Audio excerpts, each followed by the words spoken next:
तो बच्चों आज हम लोग देखने वाले हैं नाखून क्यों बढ़ते हैं। इसके पहले वाले वीडियो में हम लेखक के बारे में सारा डिस्कशन कर चुके हैं। अगर लेखक के बारे में जानना चाहते हैं जो कि हजारी प्रसाद द्विवेदी, तो इसके पहले वाला पार्ट 1 नाखून क्यों बढ़ते हैं पार्ट 1 जाके अगर देख लेते हैं तो वहां से आपको लेखक के बारे में सारी चीजें मैंने बताया वहां से आपको क्लियर हो जाएगा। हालांकि वो भी देखना बेहद जरूरी है क्योंकि ऑब्जेक्टिव से क्वेश्चन वहां से उठाया जाता है।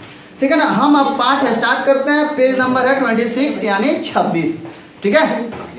आप लोग ध्यान पूर्वक अपना जो है किताब पे उंगली रखेंगे, सुनने का और समझने का प्रयास करेंगे। अगर जो भी चीजें समझ में नहीं आ रही है पूछेंगे। ठीक है ना। किसी को किसी प्रकार का दिक्कत नहीं। थोड़ा सा पानी में ज्यादा बेहतर होता। ठीक है, चलिए हम लोग स्टार्ट करते हैं। ये यहाँ तक तो पढ़िए। बच्चे कभी कभी जो है चक्कर में डाल देते हैं प्रश्न पूछ के कि नाखून क्यों बढ़ते हैं। अब बताओ इसका भी कोनो परफेक्ट जवाब है का? नाखून क्यों बढ़ते हैं? कोई पूछ दे तो कहोगे पगला गया है, अरे नाखून बढ़ने का काम है वो बढ़ता है। लेकिन यही प्रश्न किसी कवि से पूछिए, किसी लेखक से पूछिए तो अपने हिसाब से वो क्या देगा? जवाब देगा। हो सकता है कि आपको समझ में ना आए। अगर ऊंचा लेवल है आपका तब आपको समझ में आ जाएगा। ठीक है। कुछ लाख वर्षों की बात है जब मनुष्य जंगली था। मनुष्य क्या था? जंगली। पहले जंगल में ही ना रहता था। मनुष्य जंगली था, वन मानुष जैसा था। किसके जैसा था? वन मानुष जैसा। उसे नाखून की जरूरत थी। किस चीज की जरूरत थी? क्योंकि उसके पास कोई दूसरा हथियार नहीं था। ठीक है ना। उसकी जीवन रक्षा के लिए नाखून बहुत जरूरी थे। असल में वहीं उसके अस्त्र शस्त्र थे। वहीं उसके अस्त्र थे। क्या थे? अस्त्र। ठीक है ना। अस्त्र। दांत भी थे पर नाखून के बाद उसका स्थान था। दांत भी थे लेकिन नाखून के बाद दांत आता। क्योंकि नाखून को हम आगे भी बढ़ा सकते हैं, पीछे भी कर सकते हैं, इधर उधर कर। दांत को नहीं बढ़ा सकते हैं आगे। ठीक है।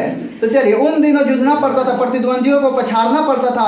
नाखून उसके लिए आवश्यक अंग था। फिर धीरे धीरे वो अपने अंग से बाहर की वस्तुओं का सहारा लेने लगा। ठीक है। बहुत सारी चीजें लेनी, पत्थर के ढेले, पेड़ की डाले काम में लाने लगा। रामचंद्र की बानरी सेना के पास कुछ ऐसे ही अस्त्र थे।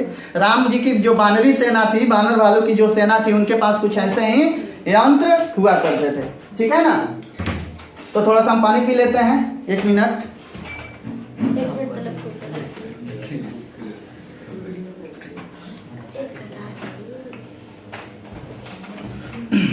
आइए देखते हैं। तो यहाँ पे हम थी जो बानरी सेना थी राम जी की, उनके पास कुछ ऐसे ही हथियार थे। ठीक है ना। उनसे हड्डियों के भी हथियार बनाए। इन हड्डियों के हथियार में सबसे मजबूत और सबसे ऐतिहासिक था देवताओं के राजा का वज्र। देवताओं के राजा। देवताओं के राजा कौन है बाबू? इंद्र। देवताओं के राजा कौन है? इंद्र। तो जो उनका वज्र था वो सबसे बेहतरीन जो है उस समय का क्या था? अस्त्र था, जो दधीची मुनि के हड्डी से बना था। जो दधीची मुनि जो थे उनके हड्डी से क्या बना था? वज्र बना था। किसका? देवताओं के राजा का। कौन थे? इंद्र। चलिए। ठीक है। मनुष्य और आगे बढ़ा। मनुष्य ने और प्रगति की। ठीक है। उसने धातु के हथियार बनाए। किसके हथियार बनाए? धातु के हथियार बनाए। ठीक है ना। उसने धातु के हथियार बनाए। जिसके पास लोहे के अस्त्र और शस्त्र से विजयी हुए। जिसके पास लोहे के अस्त्र और शस्त्र से क्या हुए? विजयी हुए। देवताओं के राजा तक को मनुष्य के राजा से इसलिए सहायता लेनी पड़ती थी कि मनुष्य के पास लोहे के अस्त्र थे। ठीक है। यहाँ पे कह रहा है कि देवताओं के राजा को भी कभी कभी मनुष्यों से सहायता लेनी पड़ती थी। यहाँ दशरथ जी जो है कई बार देवताओं की क्या किए हैं? सहायता की है। दशरथ जी कई बार देवताओं की क्या किए थे? सहायता किए थे। ठीक है ना। असुरों के पास अनेक विद्याएं थी पर लोहे के अस्त्र नहीं थे, शायद घोड़े भी नहीं थे। आर्यों के पास दोनों चीजें थी। आर्य विजयी हुए। फिर भी इतिहास अपनी गति से बढ़ता गया। इतिहास अपनी गति से बढ़ता गया। नाग हारे, सुपर्ण हारे, यक्ष हारे, गंधर्व हारे, असुर हारे, राक्षस हारे। ठीक है ना। लोहे के अस्त्रों ने बाजी मार ली। लोहे के अस्त्रों ने क्या कर ली? बाजी मार ली। इतिहास आगे बढ़ा। फिर और आगे बढ़ा इतिहास। पतीले वाली बंदूकों ने, कारतूसों ने, तोपों ने, बमों ने, बमवर्षक वायुयानों ने इतिहास को किस कीचड़ बड़े घाट तक घसीटा, यह सबको मालूम है। जब ये बम आया, बंदूक आया, तोप आया, तो इससे मानव इतिहास किस तरह जो है लथड़ाया फतड़ाया और किस तरह कीचड़ में गया, यह किसी से छुपा हुआ नहीं है। प्रथम विश्व युद्ध, द्वितीय विश्व युद्ध के बारे में जब पढ़ोगे ना तो हृदय कांप जाएगा। मन डगमगा जाएगा तुम्हारा जब वहां का मौत पढ़ोगे। जब मौत की संख्या तुम सुनोगे कि 1 लाख 2 लाख लोग मरे तो हिल जाओगे। तुम्हारी गांव की जनसंख्या ज्यादा से ज्यादा 500 से 700 के करीब में हमारे गांव की जनसंख्या। 1 लाख बताओ कितना लोग होंगे। न तो कोई कफन देने वाला होगा, न ही चिता में आग लगाने वाला होगा। इस तरह की जो है इतना खतरनाक दृश्य वहां हुआ होगा। पर उनके नाखून अब भी बढ़ रहे हैं। जब भी प्रकृति मनुष्य को उनके भीतर वाले अस्त्र से वंचित नहीं कर रही है, अब भी वह याद दिला देती है कि तुम्हारे नाखून को भुलाया नहीं जा सकता। यानी कि तुम्हारे अंदर जो पाश्विक गुण है, पशुओं वाली पशुता वाली गुण है, वह कम नहीं हुई है, अभी भी तुम्हारे अंदर है। इसलिए तुम्हारे नाखून अभी भी बढ़ेंगे। जिस दिन तुम्हारे अंदर पशुता समाप्त हो जाएगी, पशु वाला गुण समाप्त हो जाएगा, तुम वास्तव में इंसान बन जाओगे। उस दिन नाखून भी आना क्या हो जाएगा? समाप्त हो जाएगा। ठीक है ना। अगर नाखून बढ़ रहे हैं तो आपके अंदर वह झगड़ा करने वाली प्रकृति, मार करने वाली प्रकृति आपके अंदर है। ठीक है ना। जैसे पहले मनुष्य के पूंछ हुआ करते थे, लेकिन मनुष्य जब धरती पर रहने लगे तो पूंछ क्या हो गया? गायब हो गया। तो नाखून अभी भी हमारे पास है। इसका अर्थ हुआ कि अभी भी हमारे अंदर पशुता के झगड़ा झंझट करने के, मारामारी करने के गुण हमारे अंदर है। इसलिए ना नाखून है जी। तलवार किस लिए रखते हो? युद्ध करने के लिए। तो नाखून अस्त्र है तो किस लिए रखोगे? युद्ध करने के लिए। जब जरूरत खत्म तो इसका आना भी खत्म, लेकिन अभी खत्म नहीं हुआ है। यहाँ तो एक बीता के लिए लाश गिर जाता है। चलिए आगे बढ़ लेते हैं। तुम वंचित याद दिला देती है कि तुम्हारे अंदर नाखून को नहीं भुलाया जा सकता है। तुम वही लाख वर्ष पहले के नख दंत लंबी जीव हो, पशु के साथ एक ही सतह पर विचरण करने वाले और चलने वाले। अब भी तुम पशु जैसे ही हो, जैसे पहले थे वैसे आप भी हो। अगर नाखून जो है हम लोगों का आ रहा है। ठीक है। तत्किम। ठीक है। तब क्या मैं हैरान होकर सोचता हूँ कि मनुष्य आज अपने बच्चों को नाखून न काटने के लिए डांटता है। किसी दिन कुछ थोड़े लाख वर्ष पूर्व वह अपने बच्चों को नाखून नष्ट करने पर डांटता रहा होगा। जैसे हम लोग आज कहते हैं कि बाबू नाखून काट लो, बड़ी मारेंगे, नाखून में गंदा उंदा सब जमा हो जाता है, नाखून काटो जल्दी, बड़ा बड़ा हो गया।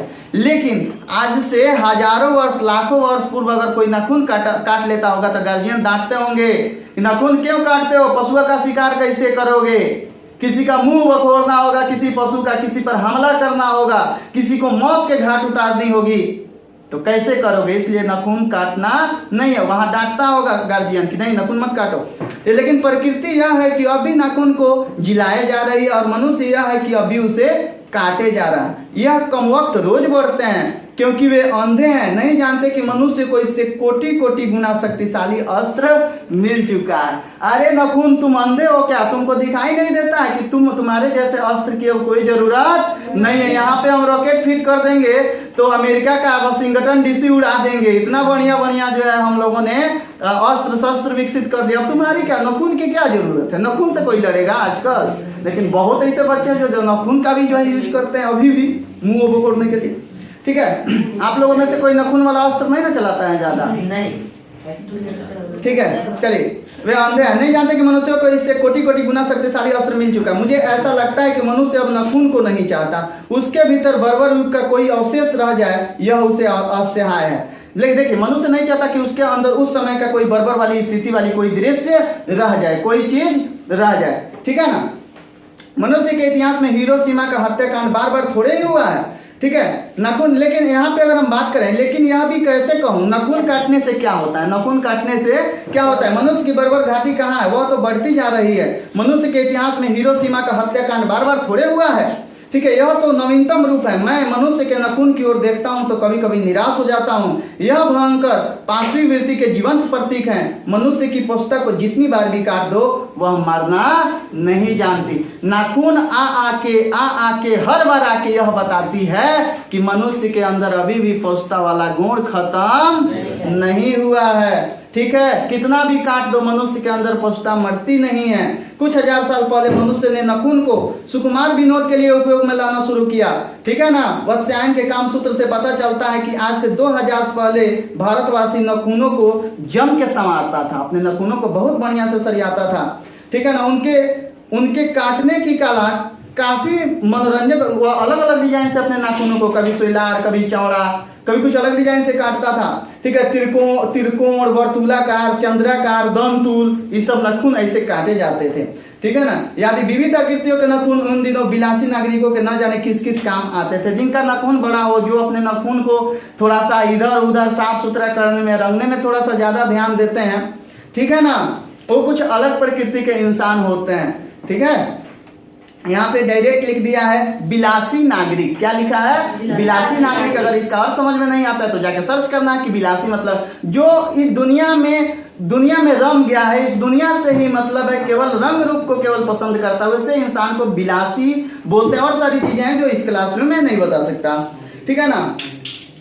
नागरिकों को न जाने किस किस काम में आया करते थे। उनको सिकथक, मोम और आलता से यत्न पूर्वक रगड़ कर लाल और चिकना बनाया जाता था। लाल और चिकना बनाया जाता था। गौड़ देश के लोग उन दिनों बड़े बड़े नखों को पसंद करते थे, दक्षिणात्य लोग छोटे नखों को। ठीक है ना। कुछ लोग ऐसे थे जो बड़े बड़े नखों को पसंद करते थे और कुछ लोग छोटे छोटे नखों को पसंद करते थे।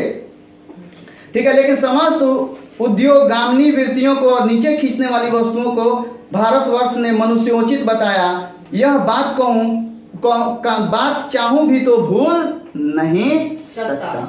वह कह रहा है यहाँ पे लेखक, लेकिन समस्त अधोगामी वृत्तियों को और नीचे खींचने वाली वस्तुओं को भारतवर्ष ने मनुष्योचित बताया। ठीक है ना। जो बहुत सारी ऐसी चीजें हैं जो मनुष्य को नीचे खींचती है, उसको भी भारत ने मनुष्यों के लिए उचित बताया है। यह बात मैं भूलना भी चाहूं तो नहीं भूल सकता। मानव शरीर का अध्ययन करने वाले प्राणी वैज्ञानिकों का निश्चित मत है कि मानव चित्त की भांति मानव शरीर में भी बहुत सी अभ्यास से जन्म सहज वृत्तियां रह गई हैं। दीर्घ काल तक उनकी आवश्यकता रही है। एतयो शरीर ने अपने भीतर एक ऐसा गुण पैदा कर लिया है कि वे वृत्तियां अनायास ही और शरीर के अनजाने में भी अपने आप काम करती है। यानी मनुष्य के अंदर कुछ ऐसी वृत्तियां हैं कि मनुष्य अगर न चाहे तो अपने आप ही वह क्या होते रहती हैं, प्रकट होती हैं। जैसे नाखून को ही ले लीजिए, मना कर दीजिए कल मत आना नहीं तो काट देंगे। अब पता नहीं कल सुबह उठ के देखोगे तो वह अपना स्थान बदल चुका होगा, थोड़ा सा और आगे बढ़ चुका होगा। ठीक है, क्यों तुमको पता नहीं है लेकिन वह तुम्हारे अंदर है। तुमको यह नहीं पता कि तुम्हारे अंदर क्रोध है, लेकिन जब दिखता है तो खूब दिखता है। बात बुझा रहा है? चलो आगे बढ़ते हैं। नाखून का बढ़ना उसमें से एक है। ऐसा गुण पैदा कर लिया कि वृत्तियां अनायास ही और शरीर के अनजाने में अपने आप काम करते हैं। नाखून का बढ़ना उनमें से एक है, केश का बढ़ना दूसरा, दांत का दोबारा उठना तीसरा, पलकों का गिरना चौथा है। देखिए, दांत एक बार टूट जाता है, अब दांत काटने के लिए होता है ना, तो काटने वाली चीजें अगर नहीं करते तो दांत को आने की जरूरत थी, लेकिन नहीं, आपको तो काटना है और काटने के लिए दांत आ जाता है। ठीक है ना। बहुत सारी चीजें, 4 प्रकार की ऐसी चीजें हैं जो आती हैं और असल में सहज वृत्तियां अनजान स्मृतियों को ही कहते हैं। हमारी भाषा में इनके उदाहरण मिलते हैं। ठीक है, अगर आदमी अपने शरीर की, मन की, वाक की अनायास घटने वाली वृत्तियों के विषय में विचार करे तो वह अपनी वास्तविक प्रकृति पहचानने में बहुत ही सहायता मिले।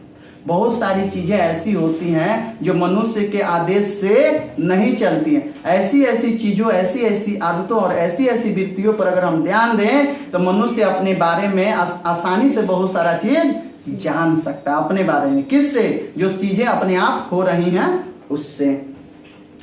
ठीक है, सहायता मिले। पर कौन सोचता है? सोचना तो क्या इससे इतना भी पता नहीं चलता कि उसके भीतर नख बढ़ा लेने की जो सहजात वृत्ति है वह उसके पशुत्व का प्रमाण है। ठीक है, जो नख बढ़ने वाली प्रकृति है वह उसके पशुत्व का क्या है? प्रमाण है। यानी उसमें अभी भी पशुता है, वो बता रहा है। उन्हें काटने की जो प्रकृति है वह उसकी मनुष्यता की निशानी है और यद्यपि पशुत्व के चिन्ह के कारण उसके भीतर रह गए हैं, पर वह पशुत्व को छोड़ चुका है। पशु बनकर वह आगे नहीं बढ़ सकता, उससे कोई और रास्ता खोजना चाहिए। अस्त्र बढ़ाने की प्रवृत्ति मनुष्यता की विरोधनी है। देखिए, अब हम लोग जो है यहाँ पे हम लोग पशुता छोड़ रहे हैं, इंसानियत की तरफ जा रहे हैं, इंसान बन रहे हैं। तो क्या होना चाहिए? तो दूसरा कोई रास्ता हमें ढूंढना चाहिए। ऐसा कोई रास्ता ढूंढे कि हम अपने आप को यह विश्वास दिला सके कि हम वास्तव में मनुष्य हो चुके हैं। और जब यह अपने आप को विश्वास दिलाने में हम सक्षम हो जाएंगे, तब नाखून भी आना क्या हो जाएगा, बंद हो जाएगा। आज के क्लास में बच्चों बस इतना ही। यह 27 नंबर पेज जिसको हम लोगों ने पढ़ लिया, और नेक्स्ट क्लास में हम लोग पढ़ेंगे 28 नंबर पेज। तब तक अपने दोस्त और होस्ट को दीजिए इजाजत। जय हिंद।